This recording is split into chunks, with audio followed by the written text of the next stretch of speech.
Okay, so first third down, 3rd and 8. Let's play it through here, and this is a couple things. First, in a long line of a familiar pattern in terms of coverage from Wilkes and Glenn. And number two, just not paying attention or executing game plan specific ideas against Buffalo's offense and Josh Allen. 3rd and 8. Here we go. Previous play, they were in zone. I like the call. Allen overthrew the sideline shot, which was open. Wasn't a shot, more of a hole play, hole shot against the two near the sideline. Allen rambles. This is just, I don't even know where to begin, to be honest. There's so many different things. Let's get back to the start. All right, breaking it down. Familiar. And this is what Allen saw all day. All right. Single high. That's number one. This is Adams this time. Cisco's low. And if you haven't noticed by now, Adams and Cisco are interchangeable. I think they prefer Adams low because of his man coverage, but it doesn't really matter. They're interchangeable the way they work it. So single high, press everywhere. Get used to this, because the more we watch film in this game, the more you're going to see this on every gotta have it leverage passing down. It's, for one thing, I understand the intent. You want to game it up front and you want to play around. This is Josh Allen, who has legs. You want to play man and turn your back against him all the time? That's one. That's number two. Even if he didn't have legs, he would carve this up every time. You see Sauce getting beat against Trubisky on the over route. You see guys getting beat in man coverage. Okay, do you want better pass coverage at times? Sure. But to ask guys to play man in, man out with just one deep and nothing over the top on every high leverage passing down is just terrible strategy. I'm sorry. Especially against Josh Allen. So man everywhere, and then here's Sherwood on the running back. I think they bring 5 here, which means, okay, so it's a A-gap, it's a one single mug, wide look, D tackles, well wide. We'll get a better idea from the other angle, 5 tech or what have you. D ends extremely wide. Here's the mug, single mug with Quincy. Let's see what happens up front. And it's 3-by-1 too. Again, do we want to play man 3-by-1? I mean, it's a mindset in terms of, yeah, our cover guys are great and they can get it done, and because they're so great in one-on-one, we could do extra things everywhere else. In theory, that's great. In practice, in today's rules, especially against one of the best quarterbacks, if not the best quarterback in the league, that's a tough ask, man. I mean, I don't even know. That's just number one. Number two, let's get off the jump here. All right, so it is a 5-man rush. They're stunting. It's a game up front with these two, with Quincy and who is that, Quinnen? I think so. Is Quinnen underneath? Yep, Quinnen's underneath, so they're trying to use Quincy's speed. Sherwood, dual purpose here. Dual purpose in terms of covering the running back and spying. So he's dual. You want both. If you don't have a dedicated spy in this league against a QB with legs like Allen, okay, you kind of want zone. So eyes are on the quarterback. They don't do that. Okay. What you must have, if you don't have a dedicated spy, end zone on top of it, you must have responsible rushing lanes. If it's 3rd and 20, I get it. Game it up front and let him go hog wild. It's 3rd and 8. It's not a crazy game. It's just one stunt in the middle. Linebacker, so, twist, whatever you want to call it. I don't care. It's not crazy. So the DNs could still play it responsibly and squeeze it. McDonald, good position here. Targets the inside shoulder. Squeeze it. What you can't do against Josh Allen. This is game plan specific. Watching this tape, I'm not worried about the individual coaching so much. Hiding with O-line. DBs, the individual coaching is encouraging still to me. It's the specific game planning. Notes. When you game plan, it's not just about play calling. It's about notes. Okay, what do we have to do? Pass rush has to be responsible. Can't get behind the quarterback. If you get behind the quarterback, he has chances. He has lanes. He could squirt through. We saw it. We talked about it with Fields last week in Pittsburgh and how responsible their pass rush was. The one time Highsmith got beyond him, Fields stepped up, hit Garrett. Garrett got tackled at the 1-yard line. That play. Excellent play by the Jets, but it was made possible due to Highsmith being very irresponsible. Now look at McDonald to the inside. Oh, I take it back. It's not just 2 in the game. McDonald's in the game too because they're trying to get Quincy Loop in here. So that's okay. But Quincy, don't get behind Allen. Don't do it. There he comes, there he comes, there he comes. Okay. Up top, Jermaine, you're too deep here. Too deep.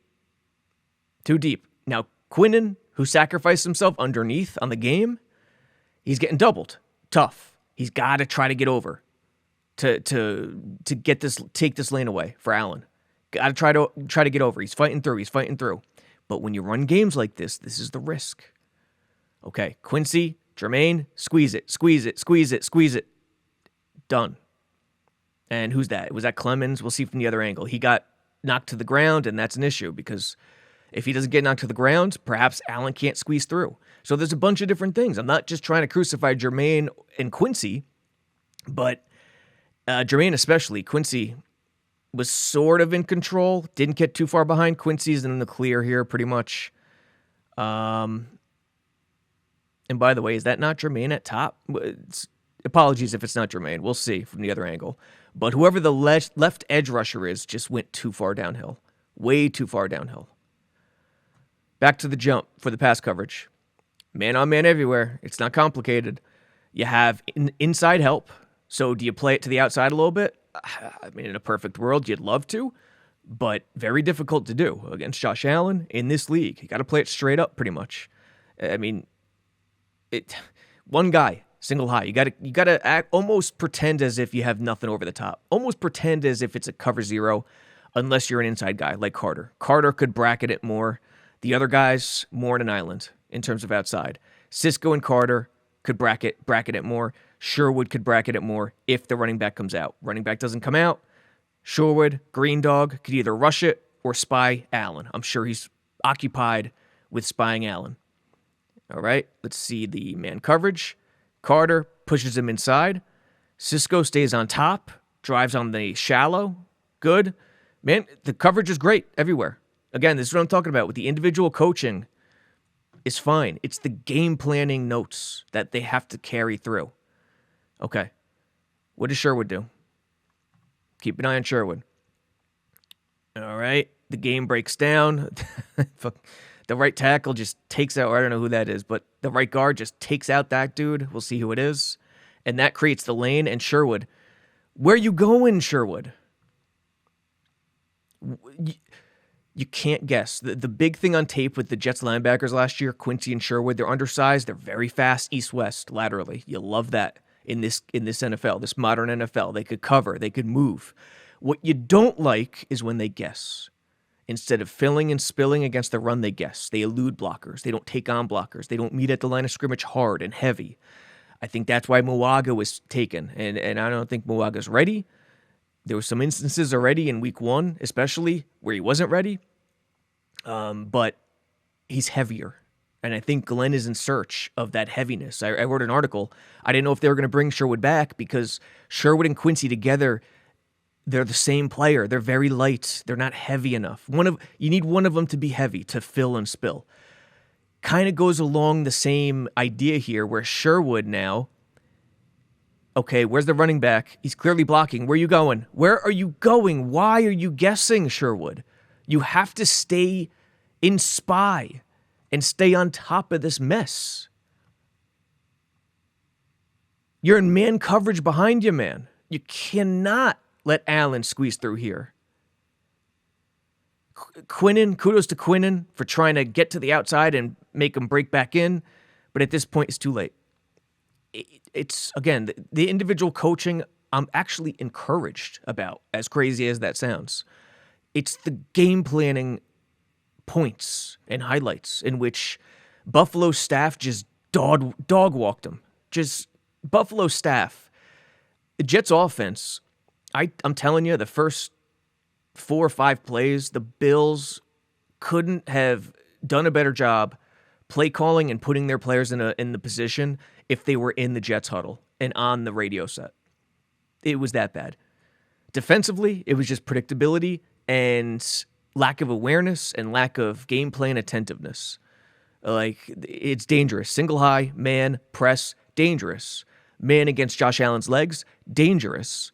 Gaming it up front, extra dangerous against his legs. You could do it if you remain responsible, but the fact that this edge gets way too far downhill, and beyond Josh Allen, the fact that this guy, I think it's Clemens, gets pancaked to the ground, and the fact that Sherwood guesses to the right instead of just hanging tight and waiting for Allen to come to him. It's 3rd and 8. 3rd and 8. Just wait for him. Catch. Just awful all the way around. Where are you going?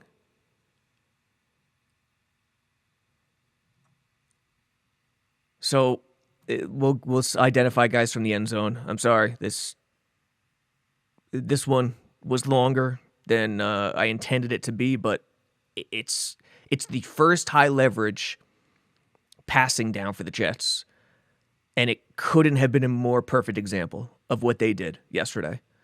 Just sloppiness, no attentiveness to details, no attentiveness to who the Buffalo Bills are as a team, who this quarterback is as a team, and on the offensive side, it's a little different. It's the Bills defense just putting their guys, the coaching staff, defensive coaching staff, putting their guys in the right position.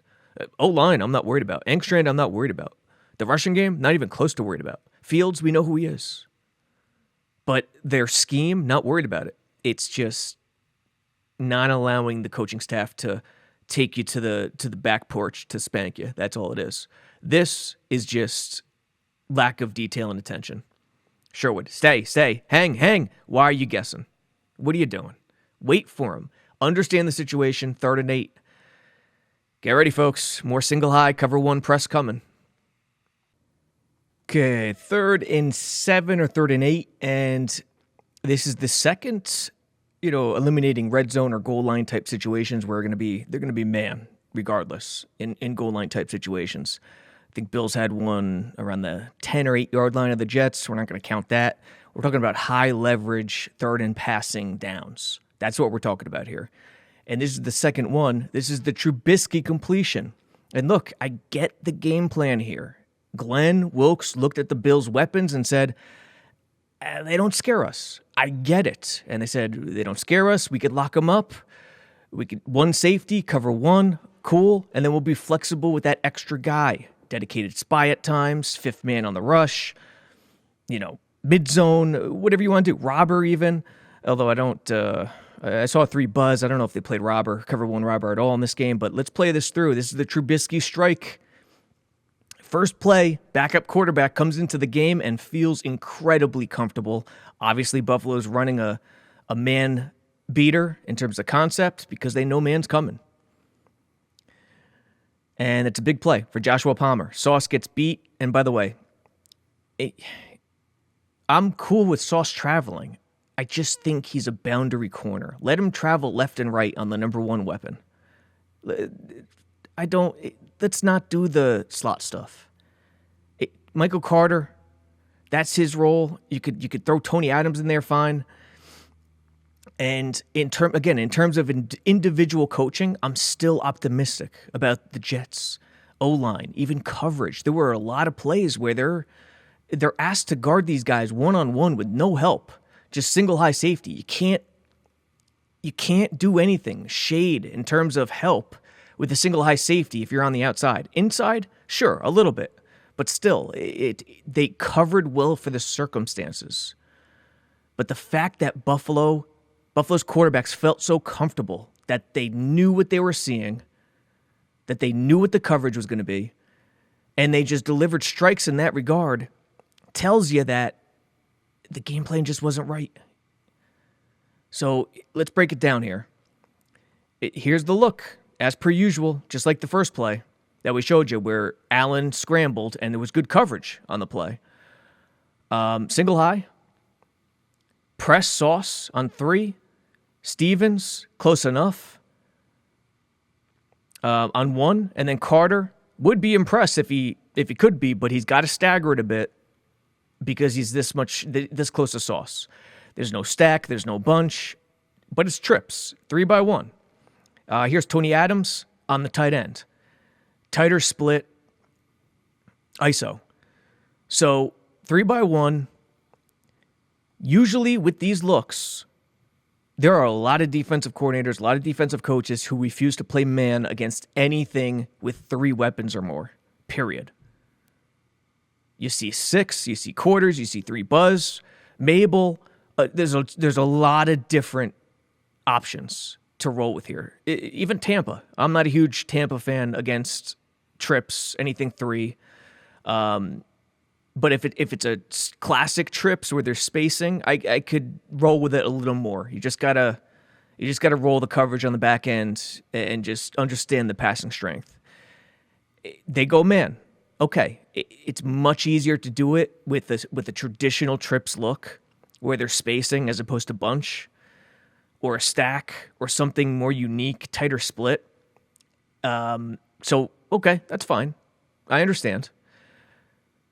But what are we doing here, my people? Quincy, as opposed to the first one we showed you where they ran a game, a 3-man game with the underneath 2, Quincy looping. On this one, Quincy drops back as a dedicated spy. Remember the last one, Sherwood dropped back in a spy position, but he had the running back, and it was green dog in it. Here, he's got the running back, clear as day. Quincy drops back, has nobody. He's a dedicated spy. Why are we dedicating a spy to Trubisky, but not Josh Allen? Why? So let's play it through so you guys could get an idea here. Get this junk off the screen. All right, so let's get an idea. 4-man rush. Quincy steps in, takes the center away. Exactly what you want to see. Take the center away, make it one-on-one everywhere. One-on-one, McDonald, Quinnen. I think that's Clemens. I'm not positive. And then Jermaine. One-on-one everywhere. Bluff the center. That's what Mug does for you. And now Quincy is kind of just hanging out in a spy. If he was a mid-zone or hook, he'd be deeper.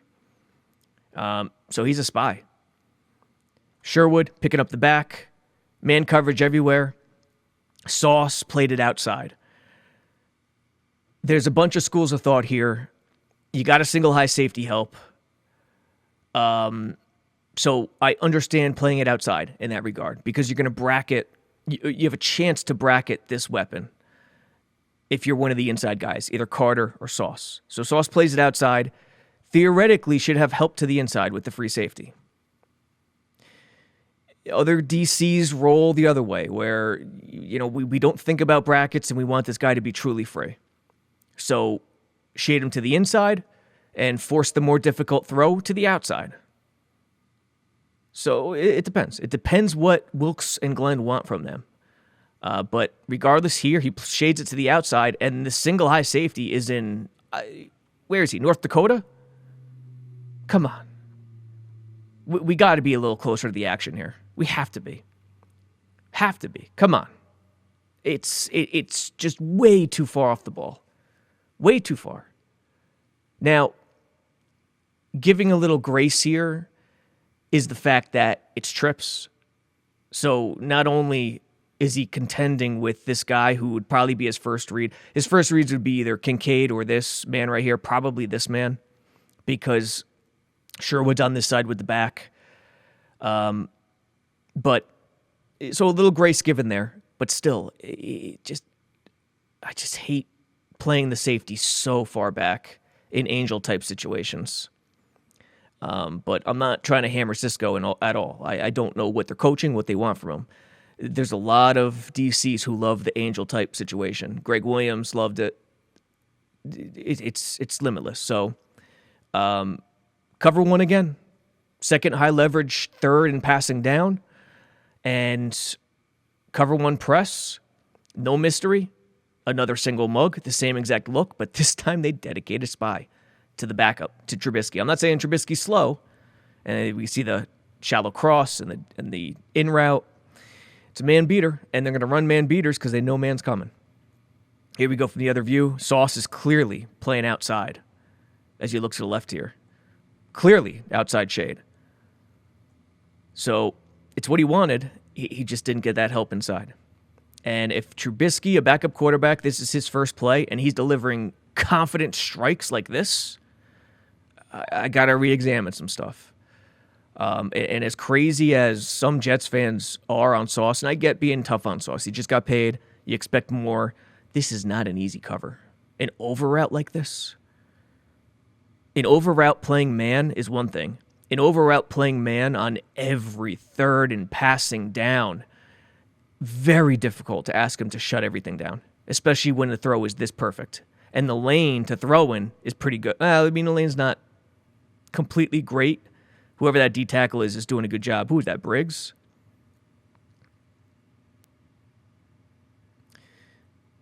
I'm not positive, but Taylor? No, Taylor didn't dress to. I don't know. But not the worst job in terms of trying to shut down that passing lane, but Trubisky was just confident because he felt comfortable. It's okay to lean on a certain coverage and have that be your identity. It's not okay to not have the specific, opponent-specific game planning keys in the front of your mind at all times, and it's not okay to lean on a coverage if the opposing offense and the opposing quarterback is this comfortable. And the Jets ran a lot of cover one on third and passing downs, and they made it really comfortable for the Bills quarterbacks, as we see from Trubisky here. Just 3 plays later, Josh Allen back in the game, and it's the same song and dance. Running back motion just to confirm they're in man. Looks like man. Single high press across the board. Over route again. Well, it's technically not an over, but you get the point. In breaker, that is incredibly difficult to cover one-on-one across the field, east-west. Again, 3rd and 7. Another passing, high-leverage passing situation. Let's get up to the line here. Running back motion, a couple different purposes here. It's to confirm man, even though I don't think he needs to confirm it. Look at the press. Look at the press. Look at the press. It's pretty transparent.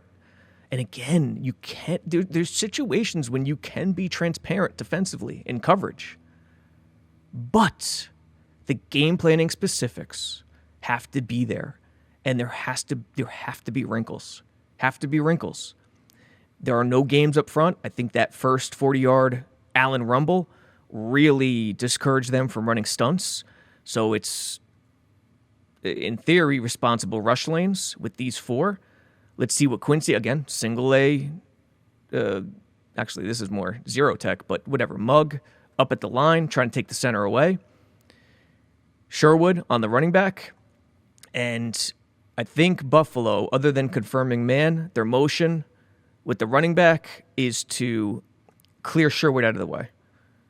Confirm he's in man and that he's not an extra defender. Because if they don't motion this guy, there's a world where in cover one, it allows you to use that extra defender in a lot of different ways. Spy, hole, robber, so many. Sky, you got to be 3 for Sky, but there's spy. There's so many different ways to use him as the 5th rusher. A million different ways, and in this world, Allen's trying to make sure that this linebacker's not playing by the sticks. 3rd and 7. So cover one with a mid zone. Everything else is man. Okay. You can use the mug in man on running back. It's not the safest thing to do. You can drop him in the mid and have Sherwood, the deeper linebacker, on the running back. There's a bunch of different versatile ways to use that extra guy. That's what single high does for you. But this motion really helps Allen understand the defense. Because once he motions out there and Sherwood vacates, and he has to vacate, that is a unique position for a running back. You got to go. Got to go. So it's basically it's a 4x1 at this point, empty. You know the over route's going to be there. Adams and Allen is surely looking at it pre-snap. Adams is outside leverage on Kincaid. And as long as Kincaid stems and stays to the inside, he's going to have something. So this receiver, either he goes shallow or to the flat, I don't know. But I'm sure it's something of that nature. You want, if you're the Wilkes and the Jets, you want this safety all over that route. Let's see what Cisco does here. I really want Cisco on that route. But let's see. Post-snap. Let's see what Quincy does, too, on the mug. Quincy back. It's a dedicated spy. Now, with Josh Allen back in the game, cool. Good with me. But I'll tell you what, you can get some more depth off the bat, no? I mean, get some more depth and just create more chaos in the middle. They're running a shallow, obviously, man beater. I wouldn't call it exactly a mesh, would I? No, I would not. It's a whip, okay. It's not a shallow, but it's a counter off a mesh where you're going to whip that guy out, and he basically takes the flat underneath the over, or deep or shallow. And Cisco is really, really, really deep. I mean, if I'm Wilkes, I'm really working on Cisco being closer to the action. Cisco or Adams, whoever's back there, or Malachi Moore. Michael Carter's going to play inside and punch with that right hand. Let's see. He doesn't touch him. It goes back inside. Okay. And that works a rub on this side where it's going to be sort of a slant, flat concept. Stem outside, get back in, allow room for the running back to get to the slant, and this guy's probably clearing. Okay. Yeah, 4-man rush, responsible rush, and Adams just never contends to the inside, also tagged for holding. Cisco's not even close to the action. Again, folks, it's just too comfortable for the opposition and the offense and the quarterback. It just is. And that's not to say they can't get to a point where they lean on this coverage and they feel good about running this coverage a lot when they're playing a team that isn't loaded at the wideout position. Because let's face it, the Bills aren't. They get it done, that position group, mainly because of Allen and the coaching, but they're not loaded. So I get the game plan, but just the specifics, they did not execute. The specifics of what you have to do against the Bills. And a large part of that, other than Allen's legs, a large part of that is trying to outthink Buffalo in terms of in the huddle and at the line. They did none of that. Here we go. Adams, he's head up. Look at the left side, head up. Again, individual coaching, I'm not down on whatsoever. This is just a league in which trying to ask for man coverage everywhere is very difficult. I don't give Adams a terrible grade on this at all. Not easy. And why are coaches high on Adams? Because he could play man coverage as a safety. That's why. And in this league, he used to be a corner.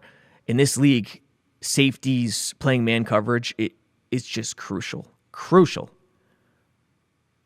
I mean, that's an excellent job of reacting. I know it's a tight end, but he's a safety. Excellent job of reacting. The body positioning is what wins it for Kincaid, basically. And when I say win, I don't mean, Mortal Kombat fatality. Not even close. He barely just edges him. But, hey, same song and dance. The quarterback is comfortable with what he's seeing. Whether it was Trubisky for that one throw or Allen, this was the issue. They got to come back with better game planning specifics in disguise.